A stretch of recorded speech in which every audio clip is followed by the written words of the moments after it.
जन्म जन्म भटके थे जैसे नैया कोई लहर नहीं। जन्म जन्म भटके थे जैसे नैया कोई लहर नहीं। तुमको जो पाया तो नीला सहारा इस नैया को बीच भंवर में। ओ प्यारे बाबा तुम भी हमारे नैनों के तारे फिर मनहा।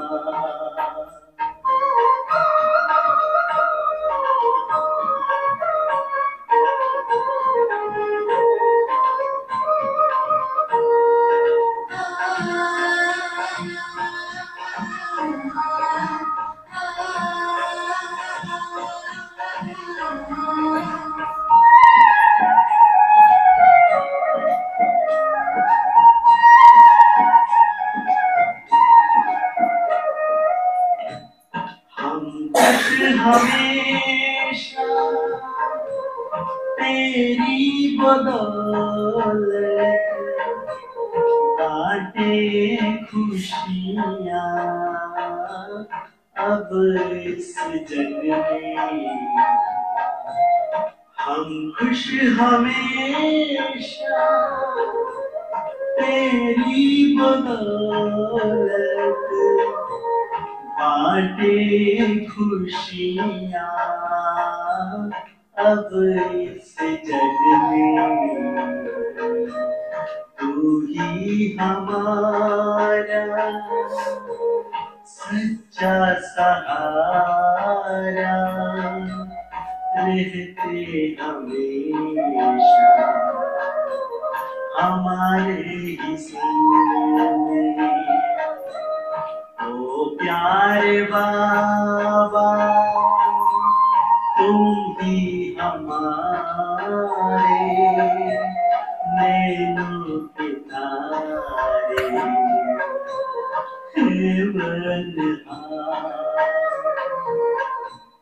अपना बना के हमको बचाया तुम ही हमारे तारनहार। ओ प्यारे ओम शांति। ओम शांति। ओम शांति।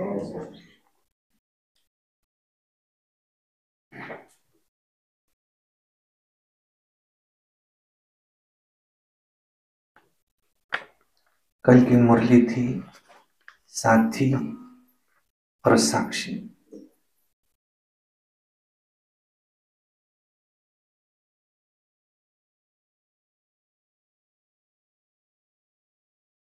बाबा को हमेशा साथी रखो।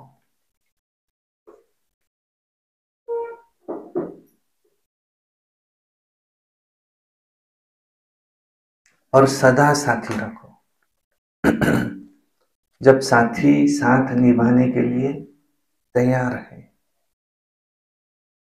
तो हमें उसका साथ लेना चाहिए। और दूसरा, जो कुछ भी हो रहा है साक्षी स्थिति पर, उस स्टेज पर, उस सिंहासन पर स्थित होकर के सब कुछ देखो। जैसे कोई राजा होता है तो अपनी सीट पर बैठता है। तो ऐसे ही आप भी साक्षी की सीट पर सेट होकर के देखो। तो माया क्या है? मरी हुई चींटी। नीचे ही आप ऊंची स्टेज पर बैठेंगे तो नीचे ही दबकर मर जाएंगे। और बाबा ने कल क्या कहा? आपकी कमजोरी माया का रूप बन जाती है। मुझ आत्मा की कमजोरी ही माया है। माया की परिभाषा कल बाबा ने कही। माया क्या है? मेरी कमजोरी ही माया है। हमारे बार तो बाबा ने कहा था कि मीठे मीठे अमृत वेले में मीठी मीठी बातें करो। अमृत वेले से मीठी मीठी मीठी रूह रूहानी करो। मन की खुशी सदा चेहरे पर मुस्कुराने से दिखाई पड़ती है, इसलिए बाबा कहते हैं तुम हमेशा हर्षित मुख रहो। हमेशा हर्षित मुख रहो। साक्षीपन की सीट में छोड़ो। की सेवा ही है दूसरों को खुशी देना। आपकी सेवा है दूसरों को खुशी देना। आपका चेहरा देख करके कितनी भी मुरझाई हुई आत्मा आपके सामने आए तो देख करके आपको खुश हो जाए, इतने आप खुश रहो। सारे विश्व में मुझे खुशी के वाइब्रेशंस फैलाने हैं। बाबा के स्मृति में रहना माना सम्मान में रहना होता है। सम्मान में रहना। अच्छा, सुनते हैं आज की मुरली। वाणी है आज की 11/12/2023। सारे मुरली का। मीठे बच्चे, तुम सबको जीवन मुक्ति का मंत्र देने वाले सदगुरु के बच्चे गुरु हो। तुम भी कौन हो? परमात्मा बच्चा, परमात्मा आत्मा है। तुम परमात्मा आत्माएं हो, कल कहा बाबा ने। तो तुम भी सदगुरु के बच्चे गुरु हो। सबको कौन सा मंत्र दो? जीवन मुक्ति का मंत्र। तुम ईश्वर के बारे में कभी भी झूठ नहीं बोल सकते। प्रश्न है, सेकंड में जीवन मुक्ति प्राप्त करने की विधि और उसका गायन क्या है? तो ये जो मंत्र हमको देना है, तो इसकी विधि क्या और उसका गायन क्या है? उत्तर है, सेकंड में जीवन मुक्ति प्राप्त करने के लिए प्रवृत्ति में रहते कमल फूल समान पवित्र बनो। भल घर गृहस्थ में रहो, भल धंधाधोरी करो। फॉरेन वाले क्या करते? सेंटर भी चलाते, धंधाधोरी भी करते, सर्विस भी करते, लौकिक सर्विस भी करते और उसको अलौकिक सर्विस समझते। तुमको सिर्फ क्या करना है? कमल फूल समान पवित्र रहना है। सिर्फ इस अंतिम जन्म में पवित्रता की प्रतिज्ञा करो तो तुमको जीवन मुक्ति मिल जाएगी। इस पर ही राजा जनक की मिसाल, इस पर ही राजा जनक का मिसाल दिया हुआ है, गाया हुआ है कि गृहस्थ व्यवहार में रहते 1 सेकंड में प्रतिज्ञा के आधार पर जीवन मुक्ति प्राप्त की। तो राजा जनक की कहानी क्या है? राजा जनक ने कहा कि मुझे घोड़े से उतरे तक या उस पर बैठने के लिए जितना समय लगता उतने समय में मुझे ज्ञान कोई दे, ऐसा ज्ञान कि जिससे मुझे जीवन मुक्ति प्राप्त हो। और कोई नहीं दे सका तो उसको मृत्युदंड। तो सबसे पहले आगे आया अष्टावक्र, 8 जगह से वक्र था। तो सभी हंसने लगे, ये कौन आया है? तो अष्टावक्र ने कहा, ये तो चांभार की सभा है, ये तो चमड़ी को देख रहे हैं, इनको आत्मा का ज्ञान नहीं है। तो अष्टावक्र ने कहा कि मैं बताऊंगा। राजा ने कहा कि देखो नहीं बता सके तो मृत्युदंड। उसने चैलेंज स्वीकार किया और उसने कहा मैं जो कहूंगा वो सुनना पड़ेगा। तो राजा जनक को कहा तुम अपना सब कुछ मुझे दे दो। उसने कहा दे दिया।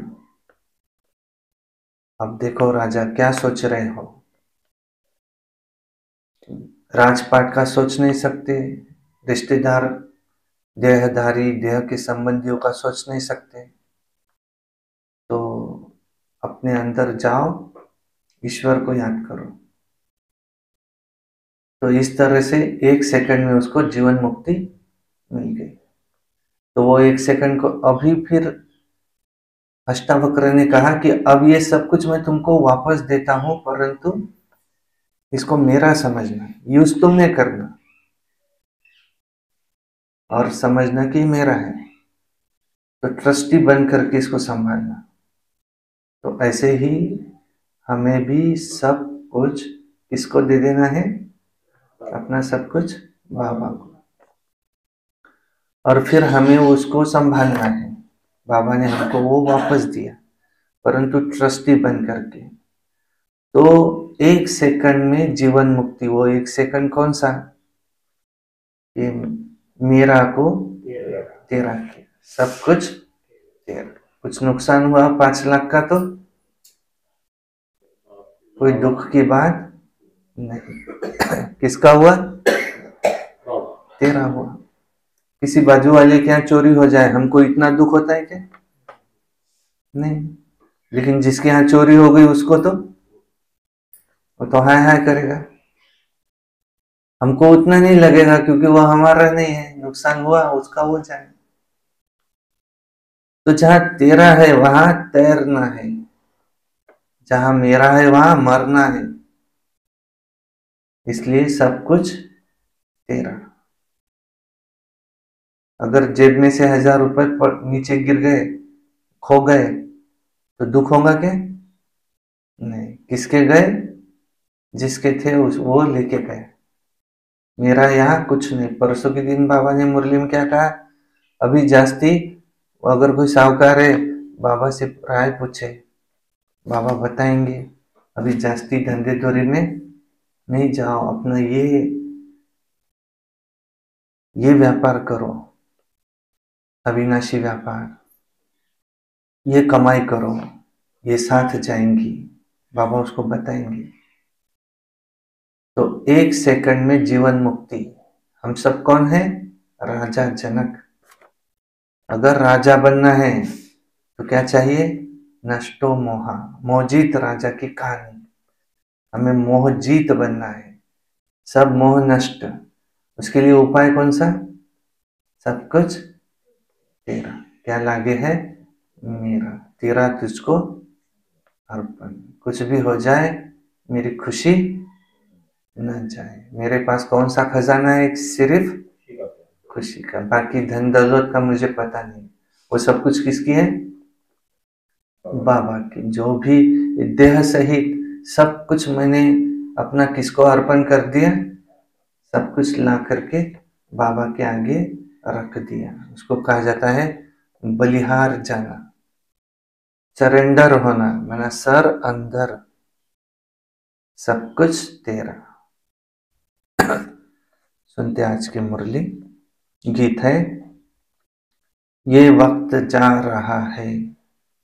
ओम शांति। बाप आते ही है, इसलिए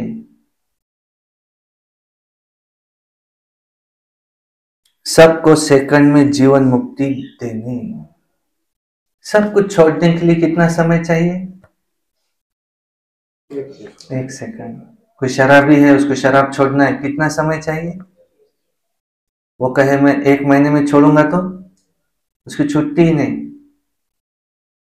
लेकिन छोड़ना है तो दृढ़ संकल्प किया, छोड़े तो छूटे, छोड़ दिया। ऐसे सारे मोह त्याग दो। मुट्ठी बंद है, उसको खोल दो। पंछी ने दंगाल पकड़ के रखी, कह रहा है मैं उड़ नहीं सक रहा, मैं उड़ नहीं सक रहा, मैं उड़ नहीं सकता। तो दंगाल छोड़ो और उड़ो, पंख तो है। ऐसे हमने भी ये बांध के रखा है।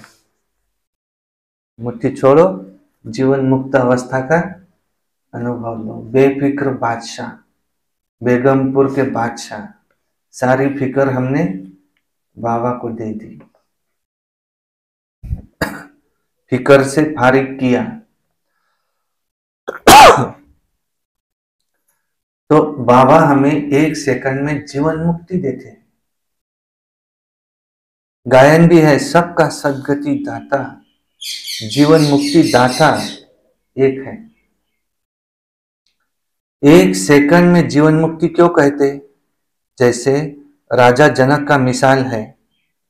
उनका नाम जनक था, परंतु भविष्य में वही अनुजनक बनता है।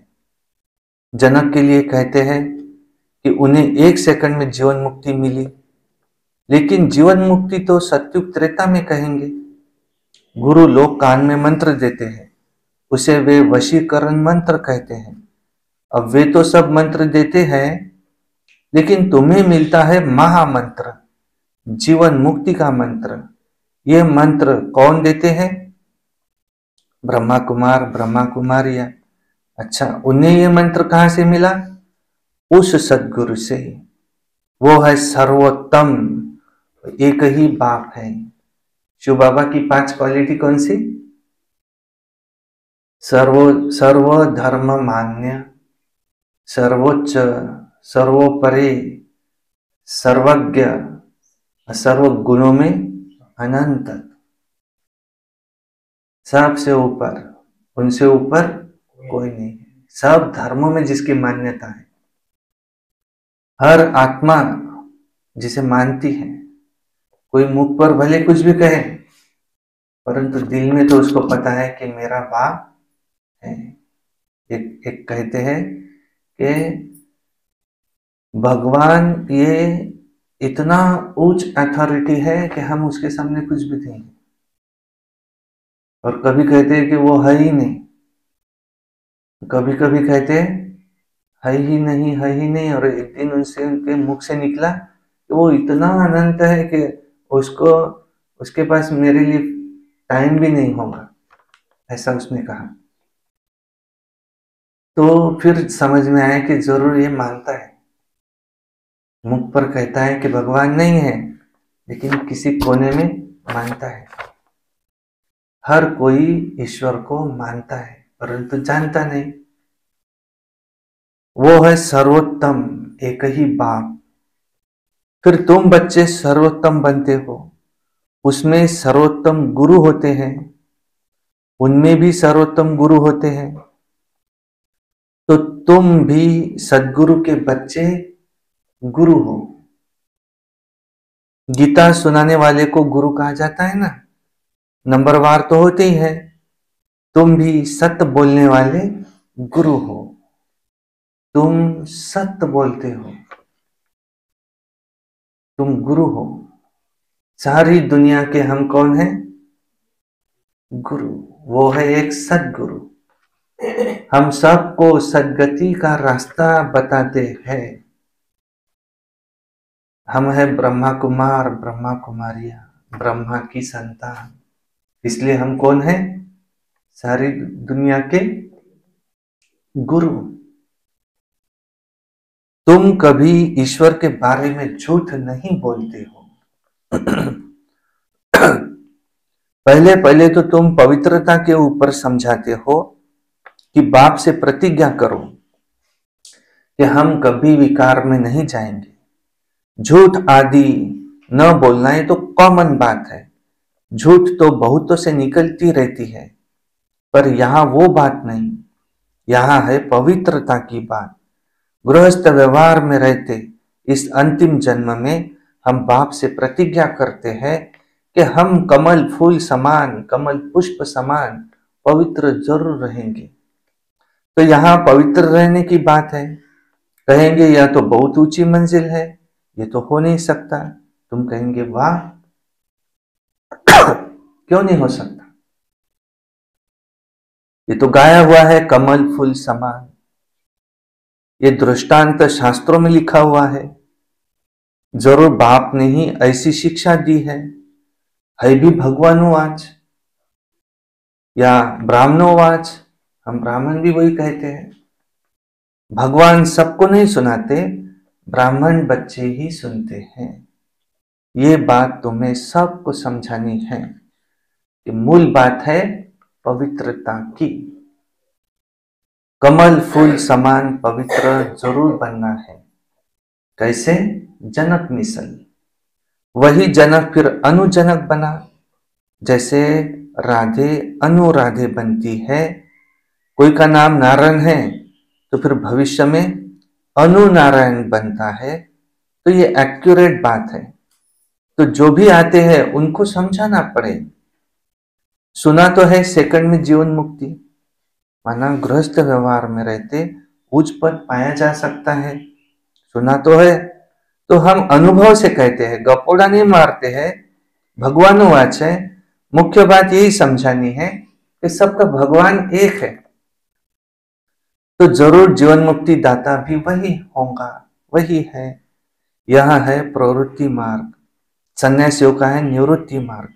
वो कभी राजयोग नहीं सिखला सकते, वो तो घर बार छोड़ भागने वाले हैं। वो ये ज्ञान नहीं दे सकते, ये राजयोग है। यहां गृहस्थ व्यवहार में रहते तुम्हें कमल फूल समान पवित्र रहना है। और सतयुग में भारत प्रवृत्ति मार्ग था, वाइसलेस दुनिया थी।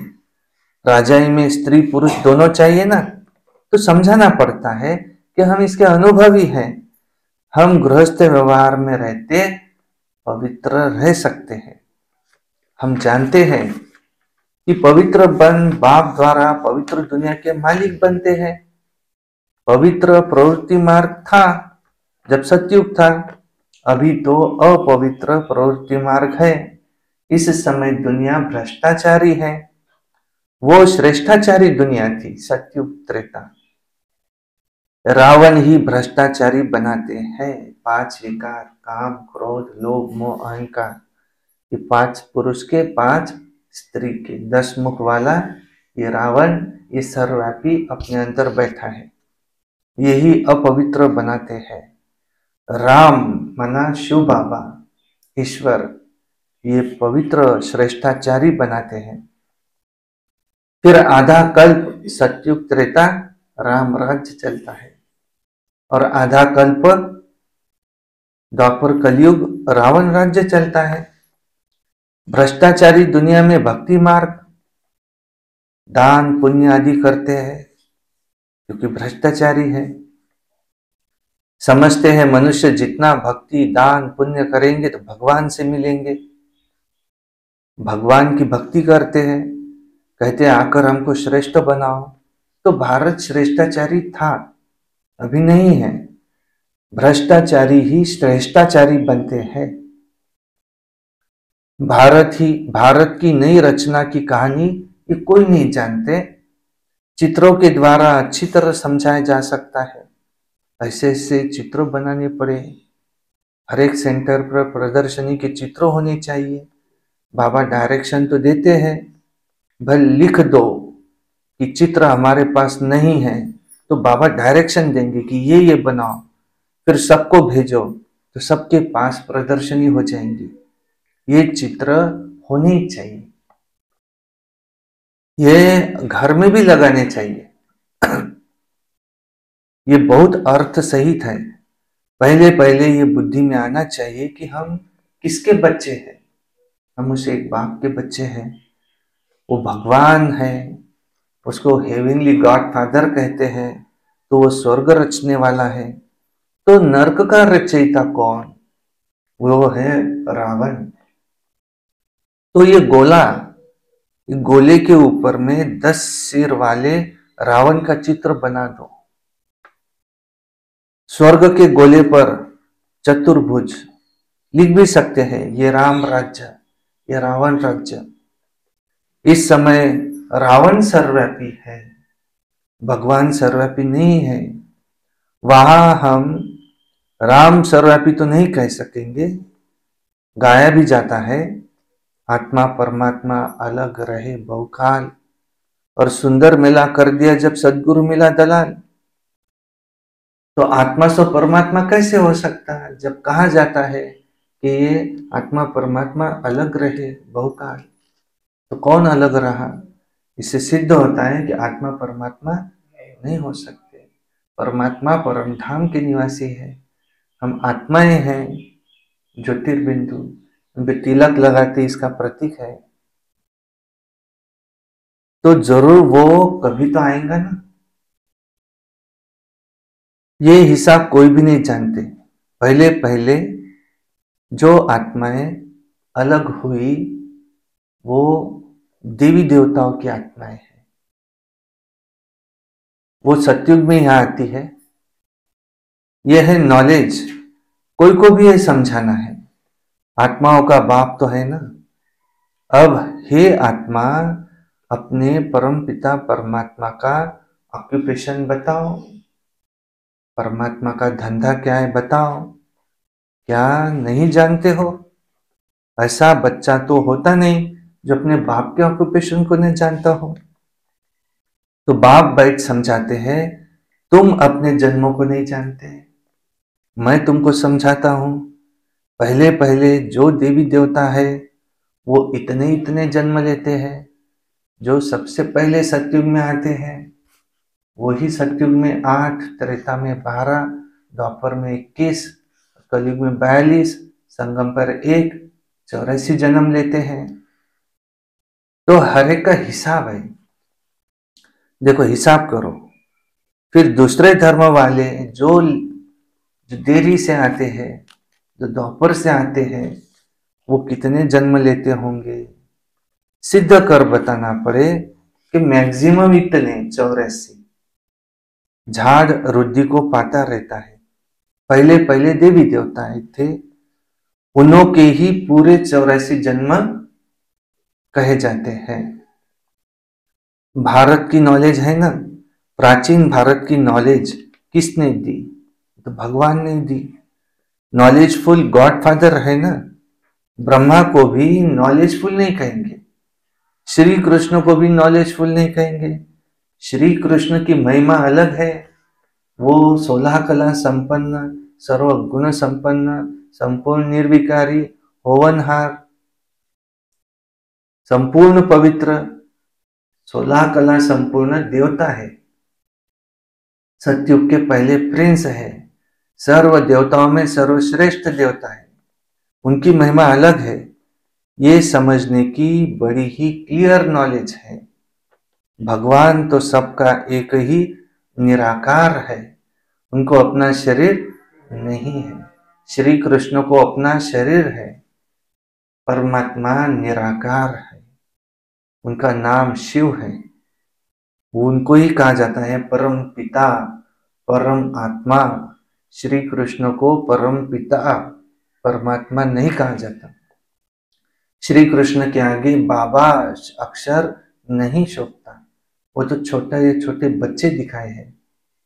सर्वश्रेष्ठ देवता है, लेकिन परमात्मा के लिए, शिव के लिए बाबा कहा जाता है। शिव के लिए कहा जाता है सदा शिव। श्री कृष्ण के लिए कहा जाता है श्याम सुंदर। तो वो है रचयिता। श्री कृष्ण है उनकी रचना। ऊंचे थे ऊंच भगवान, वो एक है और उनको सर्वव्यापी नहीं कह सकते। भारत में ऊंचे थे ऊंच प्रेसिडेंट होता है, फिर नंबरवार और होते हैं, सबका ऑक्यूपेशन बताएंगे। ऐसे तो नहीं कि सब एक ही है, नहीं, हर एक आत्मा को अविनाशी पार्ट मिला हुआ है। तो ये सिद्ध करना है। आपस में राय कर सर्विस के प्लान बनाने चाहिए, परंतु जिसकी लाइन क्लियर नहीं होंगी, जो कोई विकार में होगा, वह नाम रूप में फंसा होगा, वो ये काम नहीं कर सकेगा, वो सर्विस नहीं कर सकेगा। कौन सर्विस नहीं कर सकेगा? जो विकार में फंसा हुआ होगा, जो किसी के नाम रूप में फंसा हुआ होगा, सर्विस नहीं कर सकेगा। इसमें तो लाइन बड़ी क्लियर चाहिए, रिजल्ट तो अंत में निकलेंगी। अभी तो सभी नंबरवार है। मनुष्य कहते हैं ये व्यास भगवान ने शास्त्र बनाए, और व्यास तो भगवान नहीं हो सकता। वास्तव में धर्मशास्त्र है ही 4। भारत का धर्मशास्त्र तो है ही एक, माई बाप गीता।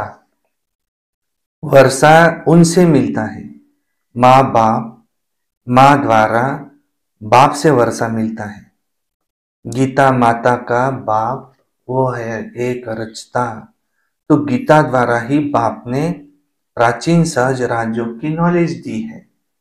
गीता तो भारत खंड का शास्त्र है, फिर इस्लामी का धर्मशास्त्र अपना, बुद्ध का धर्मशास्त्र अपना, क्रिश्चियन का अपना, और गीता है सबका माई बाप।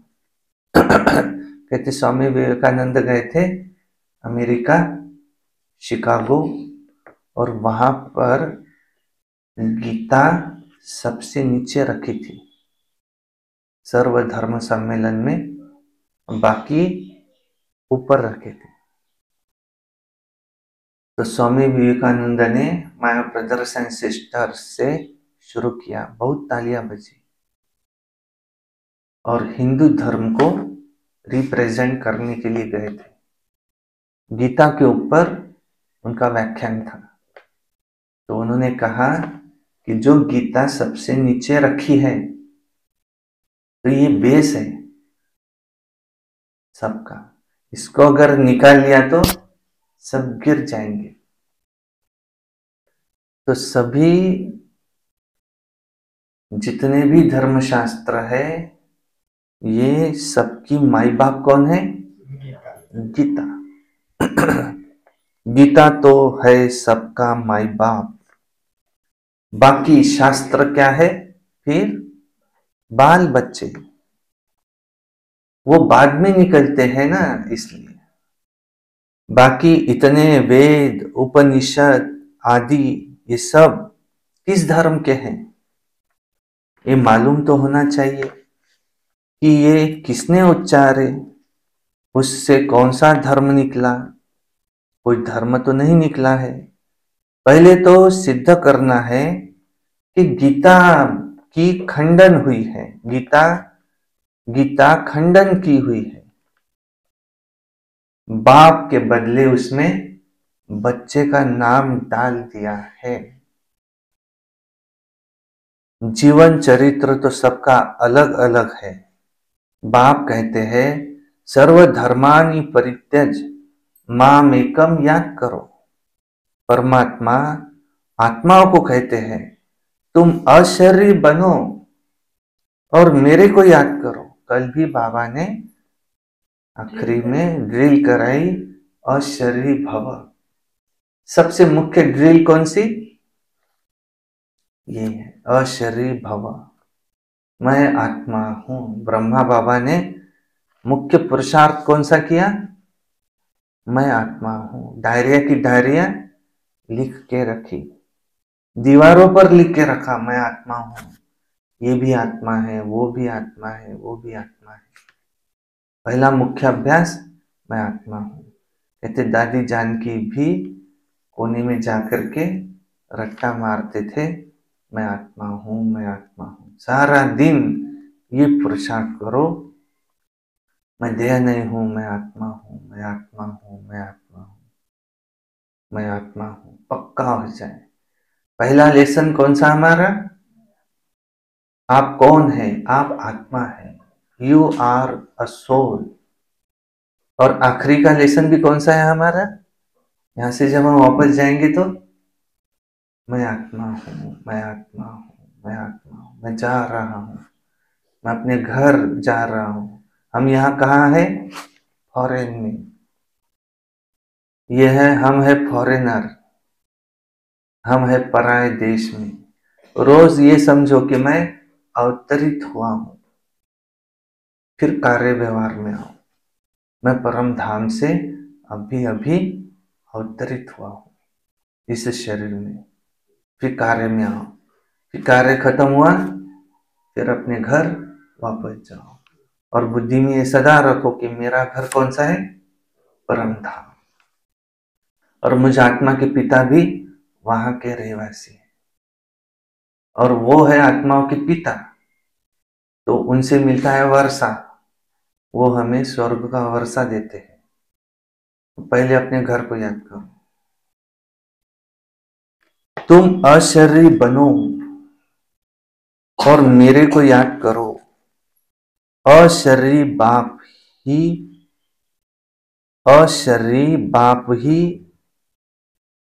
ये कह सकते हैं अशरीरी बनो। बाकी किसी भी सत्संग में इस पर जोर नहीं दिया जाता।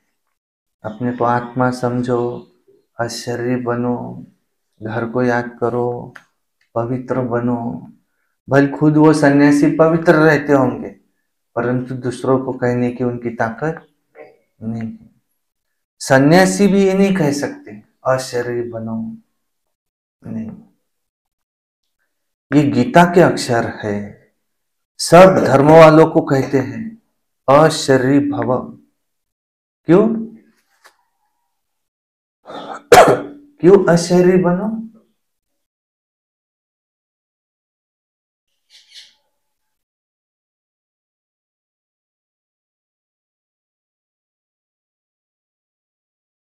कि देह का भान पूरा निकल जाए, पूरा देह का भान निकल जाए। और क्यों बनो अभी अशरीरी? क्योंकि अभी नाटक पूरा होता है।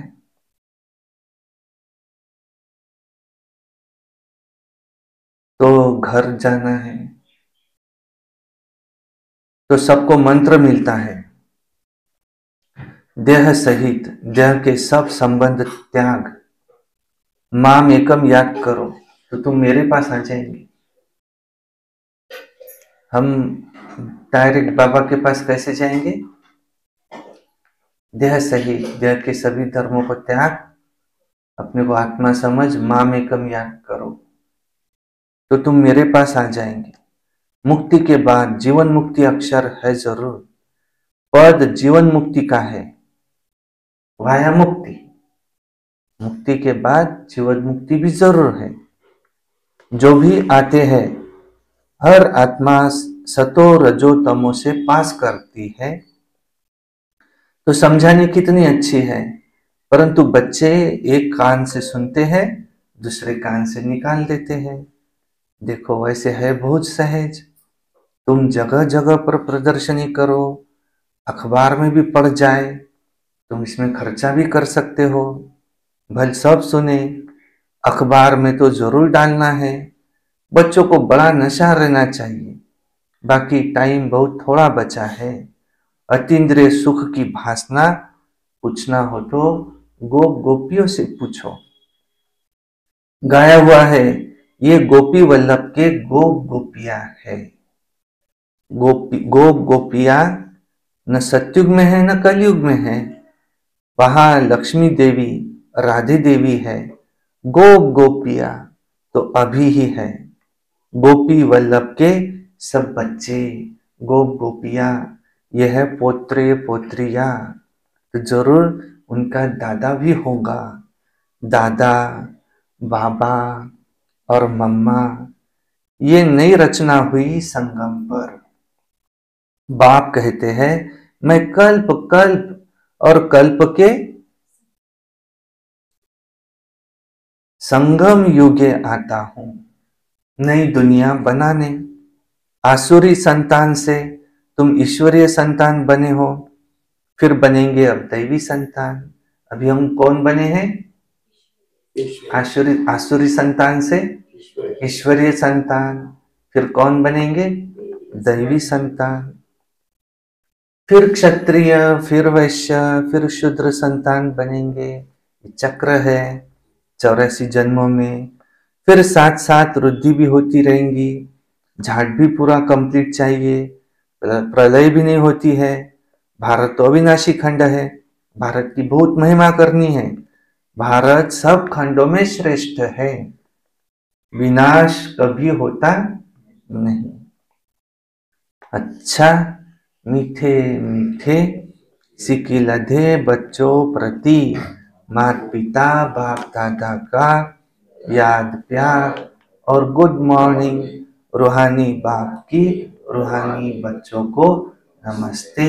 और हम रूहानी बच्चों के रूहानी बाप दादा को याद प्यार गुड मॉर्निंग नमस्ते। सदा रहो हंसते, कम बोलो धीरे बोलो, मीठा बोलो, सत्य बोलो और सोच समझ कर ही बोलो। शुक्रिया बाबा शुक्रिया। वाह बाबा वाह, वाह ड्रामा वाह, वाह मेरा भाग्य, वाह ब्राह्मण परिवार वाह। मैं बाबा का, बाबा मेरा। योगी बनो, पवित्र बनो।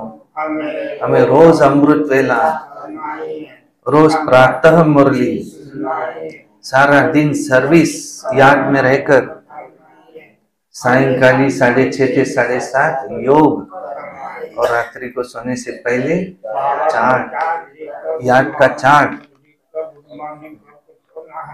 गुड नाइट करके गुड नाइट करके सोना है। हमें किसी से क्रोध नहीं करना है। और हमें पीछे ब्रह्मा भोजन बनाकर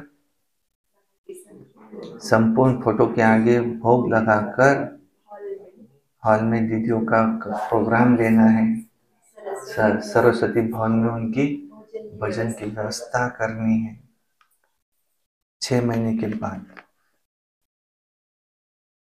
अच्छा, आज बाबा ने क्या कहा? सबका जीवन मुक्ति दाता एक है, भगवान एक है, गॉड इज वन। सर्व धर्म मान्य जो है वो एक है, सर्वोच्च एक है, 2 4 5 नहीं है। देवी देवताएं 33 करोड़ है। परमात्माएं नहीं कहा जाता, परमात्मा, परंतु देवात्माएं अनेक है। सेकंड में जीवन बनने के लिए तुम्हें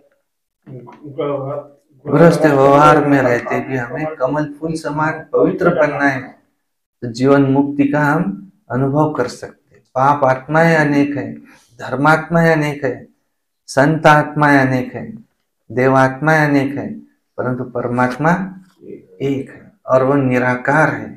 उनको अपना देह नहीं है, उनका नाम रूप देश काल सब कुछ है। उनका नाम है शिव, नाम रूप से न्यारे नहीं है, उनको नाम है शिव, रूप है ज्योतिर्बिंदु। जो विकार में फंसा है, जो विकार में फंसा है, जो नाम रूप में फंसा है, वो सर्विस नहीं कर सकता। देश है उनका परम धाम और काल है संगम युग में आते हैं, समय भी है।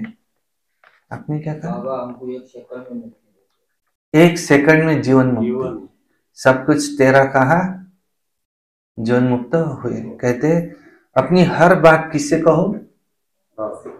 बाबा से। अपना हर प्रॉब्लम किसको सुनाओ?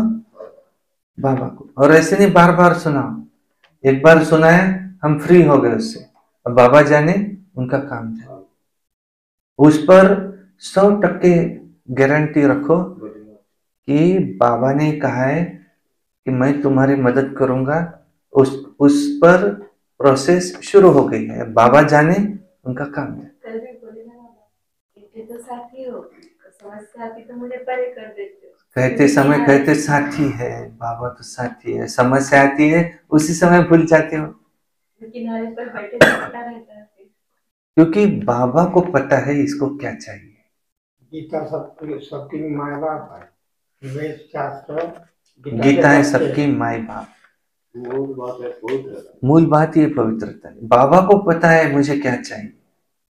मैंने कहा बाबा मुझे ये चाहिए और मिल नहीं रहा है, तो समझ जाना ये मेरे लिए जरूरी नहीं। मेरे लिए जरूरी क्या है?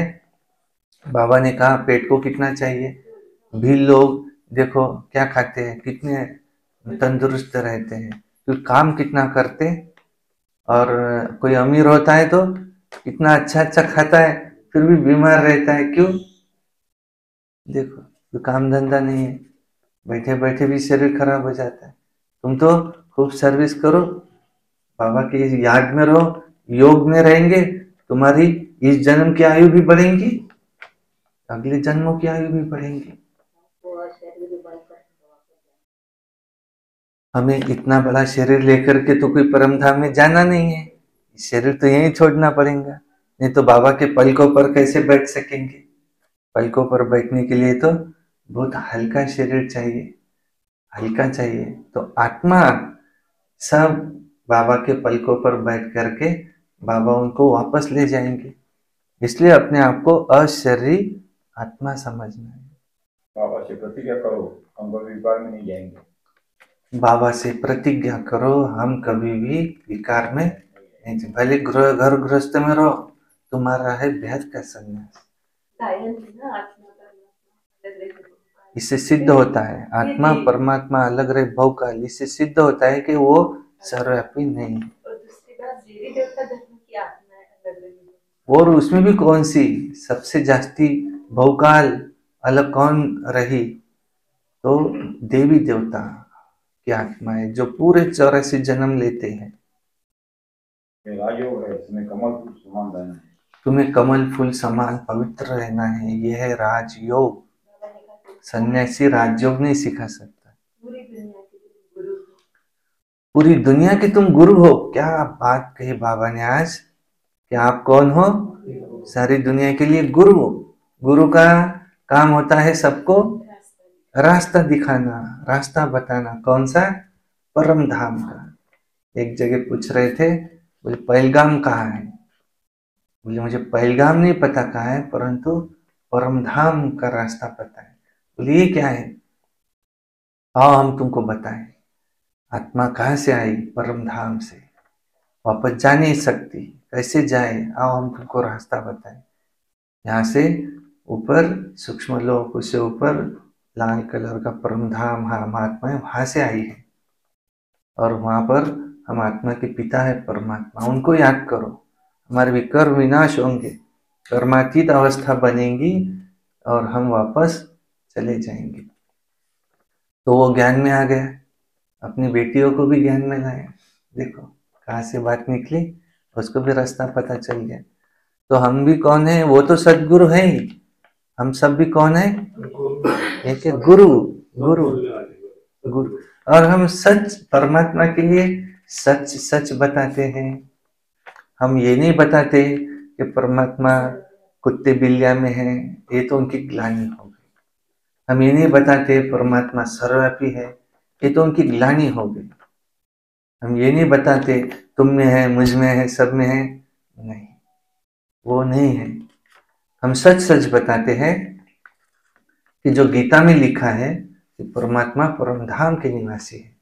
जो कुरान में लिखा हुआ है कि वो ऊपर है, ऊपर वाला जाने, वो 7वें आसमान में है, अर्श आजम में है। हम जो बाइबल में लिखा हुआ है कि God which lives in seventh heaven is life, जो गुरु नानक ने भी कहा एक ओंकार निराकार। साईं बाबा ने कहा सबका मालिक, सभी ने ऊपर उंगली दिखाई। तो हम तुमको सच सच बताते हैं कि परमात्मा हम में, तुझ में, यहाँ सर्वव्यापी, माया सर्वव्यापी है। रावण 5 विकार, काम, क्रोध, लोभ, मोह, अहंकार। कल की मुरली में था कोई क्रोधी और सिंहासन पर बैठे, शोभता नहीं है। वहां तो कोई रॉयल पुरुष चाहिए जो शालीनता से सभी के प्रश्न छुड़ा सके। तो सत्युग त्रेता में तो वो भी होते नहीं, किसी को कोई प्रश्न ही नहीं, तो उसको कहा जाता है राजा। तो ऐसे तुमको साक्षीपन की स्थिति पर स्थित होकर के, उस सिंहासन पर स्थित होकर के ये जो कुछ भी हो रहा है इसको सिर्फ देखना है। आपस में सर्विस के प्लान्स बनाने हैं। बाबा कहते मूल बात है कमल फूल समान। मूल बात है ही कमल फूल समान पवित्र रहने की। रात्रि का क्लास है 16/4/1968। तुम ब्राह्मण बच्चों बिगर किसको भी ये पता नहीं है कि संगम युग कब होता है। इस कल्प के संगम युग की महिमा बहुत है। बाप आकर इसमें राजयोग सिखलाते हैं। सतयुग के लिए तो जरूर संगम युग ही आएगा। है भी मनुष्य, उनमें कोई कनिष्ठ कोई उत्तम, उनके आगे महिमा गाते हैं, आप पुरुषोत्तम हो, हम कनिष्ठ है। आप ही बताते हैं मैं ऐसे हूं, मैं ऐसे हूं। तो अभी इस पुरुषोत्तम संगम युग को तुम ब्राह्मण बिगर कोई नहीं जानते। इनकी एडवर्टाइज कैसे करे जो मनुष्य को पता पड़े कि अभी कौन सा युग चल रहा है। अभी संगम युग चल रहा है। संगम युग पर ही भगवान आकर के राजयोग सिखलाते हैं। अब तुम जानते हो हम राजयोग सीख रहे हैं। अभी ऐसी क्या युक्ति रचे जो मनुष्य को पता पड़े, परंतु होता धीरे धीरे है। अभी समय पड़ा है, कहते बहुत गई थोड़ी रही, थोड़ी की थोड़ी रही। अब हम कहते तो है मनुष्य जल्दी पुरुषार्थ करे, नहीं तो ज्ञान सेकंड में मिलता है, जिससे तुम उसी से समय उसी सेकंड में जीवन मुक्ति पा लेते हो। परंतु तुम्हारे सिर पर आधा कल्प के पाप है, वो थोड़ी सेकंड में कटेंगे, उसमें तो टाइम लगता है। मनुष्य समझते हैं अभी तो समय पड़ा है, अभी हम ब्रह्मा कुमारियों के पास क्यों जाए। लिटरेचर से वो ऐसे उल्टा उठा लेते हैं, तो तकदीर में नहीं है तो उल्टा उठा लेते हैं। अब तुम समझते हो पुरुषोत्तम बनने का ये युग है। हीरे जैसा गायन है ना, फिर कम हो जाता है, फिर गोल्डन एज सतयुग में, फिर सिल्वर एज त्रेता में। तो ये संगम युग है, डायमंड एज। सतयुग है गोल्डन एज, ये तुम बच्चे ही जानते हो। स्वर्ग से भी ये संगम अच्छा है, हीरे जैसा जन्म है। अमरलोक का गायन है ना, फिर तो कम होता जाता है। यह है डायमंड। सतयुग है गोल्डन, कम होता जाता है। त्रेता है सिल्वर, द्वापर है कॉपर, कलयुग है आयरन, और ये संगम है ब्राह्मण जन्म है डायमंड। तो यह भी लिख सकते हो कि पुरुषोत्तम संगम युग डायमंड है, ये भी तुम समझा सकते हो। संगम पर ही हम मनुष्य से देवता बनते हैं। 8 रत्न बनाते हैं ना, तो डायमंड को बीच में रखा जाता है। तो संगम का इसमें शो होता है। संगम युग है ही हीरे जैसा युग, हीरे का मान संगम पर है। योग आदि सिखलाते हैं, जिसको स्पिरिचुअल योग कहते हैं, परंतु स्पिरिचुअल तो फादर ही है। रूहानी फादर और रूहानी नॉलेज संगम पर ही मिलता है। मनुष्य जिनमें देहंकार है, वो इतना जल्दी कैसे मानेंगे। गरीब आदि को समझाया जाता है। तो यह भी लिखना है संगम युग इज डायमंड। उनकी आयु इतनी है 100 वर्ष। सतयुग गोल्डन एज, उनकी आयु इतनी है 1250 वर्ष। हर एक युग की आयु 1250 वर्ष है। 4 युग मिला के 5000 वर्ष हो जाते। शास्त्रों में स्वस्तिका निकालते हैं। तो तुम